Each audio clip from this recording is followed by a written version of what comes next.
my HM126 6-month review. So as I just stated, I've had this thing for around 6 months, and it's a pretty good machine. Now, I've spent my fair share amount of money on lumber, so it crossed my mind to buy a sawmill. I have a few trees, so I was like, yeah, why not? But a lot of these sawmills are really expensive, and all I could afford was one of these. So I bit the bullet and bought it, and I'm pretty happy with it so far. I've been able to cut wood for me and my friends and my family, so that's awesome. Now, to give you an idea what I've cut over 500 2x6s, a whack of boards, 2x4s, 2x12s, 2x10s, 2x8s, but just the 2x6s, well over 500. So if you're looking to build like a house and looking for 2x6 walls, this will make them pretty much out of 8-9 inch log if you got them pretty straight. So I mean, you can do a lot with small trees if you got a few and you want to put the time into cutting them. And basically I've spent a little while here hauling out logs with my little tractor, and I cut them all and the wood's stacked away drying, and I got this big pile of slab wood to take care of today and tomorrow and probably the next day. But I called up Woodland Mills yesterday and basically give them a little rundown on the mill and went over a few things with them, and they were super nice. They spent like 45 minutes on the phone, no questions asked. They went over basically everything with the mill, and they told me some stuff I didn't know. So, just to kind of thank them, I'd figure I would maybe make my review, and maybe I'll post it, maybe I won't. But basically the mill came in a week, which is great. 2 afternoons and I had it together. Then the first thing you got to do is level this track out. So it's a little overwhelming because you're thinking, oh, your lumber's got to be perfectly straight and whatnot. And the first couple times leveling the mill was kind of hard, but after I got used to it and found my own technique, which when you start sawing wood, you'll have to find your own technique for basically everything. But my technique was the 2 strings from this end bunk all the way to that end bunk down there. And what you do is you lay the strings out, and if you find the strings the same gap at every bunk, you're relatively straight.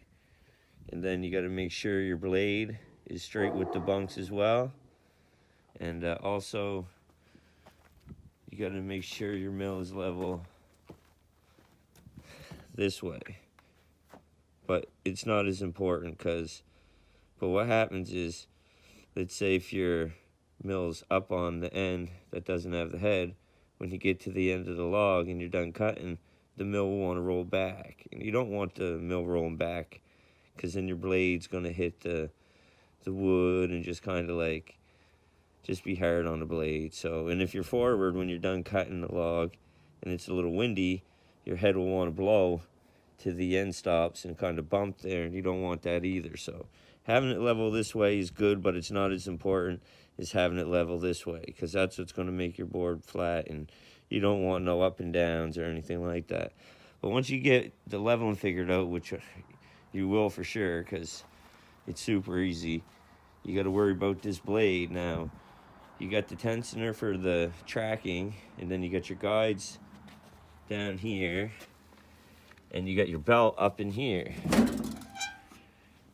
So what you want to do is you want to put your new blade on.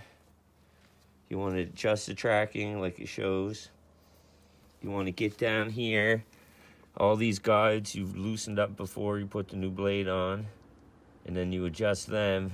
And you got to make sure that this bearing in the back is not touching the blade, but the right distance apart, and it's still spinning. Now, that's why I called them, because one of mine is not spinning here, and basically I've been running my mill so hard I didn't realize that you're supposed to change that bearing quite frequently. So I'm gonna swap out both them bearings, and I'm also gonna get a new belt, which doesn't hurt. They're cheap. And what happens here, which is quite important, you got this belt and this blade.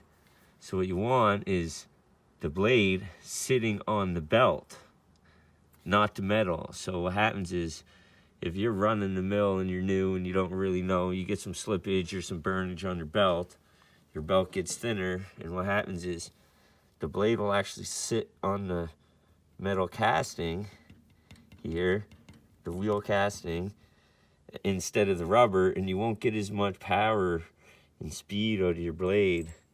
And it's really hard on your blades, plus it's hard on this wheel. So other than tightening the blade, what you got to do here is you take this belt off, or sorry, tightening the belt. You got to take this belt off, come around to the back, loosen the 4 bolts, and then tighten that up, and it will move the engine this way. But what happens is, if you leave the belt on and you tighten this up, it's going to shift your whole engine because of the tension from the belt on the other side, and then your tracking of the belt's not going to be correct on that clutch, and you're going to have problems. But basically, other than that, you know, it's not rocket science. And if you're on the fence about buying a Woodland, I mean, if it's all the money you got and you can't get any more for any other mills, I definitely think it's a good mill. I only got the 9.5 engine, and it goes through pretty big logs for me. I've cut like 18-inch boards, planks, so I mean, it's got a pretty good head depth, and it's fast enough for me. And I've saved on lumber ever since I bought it. I ain't had to buy a stick of lumber here. And I tell you, this thing is gonna work for a while. As long as you do the regular maintenance on it, you can basically run this thing pretty steady and not have to worry. I mean, it's no Norwood or Wood Miser or anything like that, but for half the price, and you know, it will definitely last. And you know, there's a lot you got to worry about when you're sawing wood. You got to worry about the sawdust. You got to worry about the slabs, how you're going to get your logs out, where you're going to get your logs from. Basically, the blade, you got to worry about that blade, how you're going to sharpen them, right? You got to, you know, worry about how you're going to store the machine, what you're going to do with it once you're done, if you're going to keep it or sell it, or if you want to build tracks, you need welders, a trailer, you know. Basically, there's a lot to a sawmill. But if you just want to cut lumber and, you know, you've been on the fence, grab a mill, even if it's a used one somewhere from someone, right? You can do a lot with wood, right? Like in helping out a friend or family with a stick of wood. You know, a lot of people appreciate that, and, you know, so I appreciate that, and hopefully this helps you guys out with the mill a little bit. And sorry if I'm shaky, I was just running a chainsaw. Got to get these slabs taken care of. Huge amount of firewood right there. Dangerous to cut.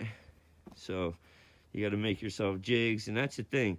If you think you're going to get a sawmill and not be building anything else, you're going to be building a lot of stuff. You're going to be messing with a lot of bolts, and it's not just going to be on the sawmill. It's going to be on stuff like trailers to move it, tractors, right? Like all kinds of crazy nonsense. So, I mean, definitely fun, but if you're a person who doesn't really like to do anything, well, you're going to be doing lots if you own a sawmill. Trust me, I know.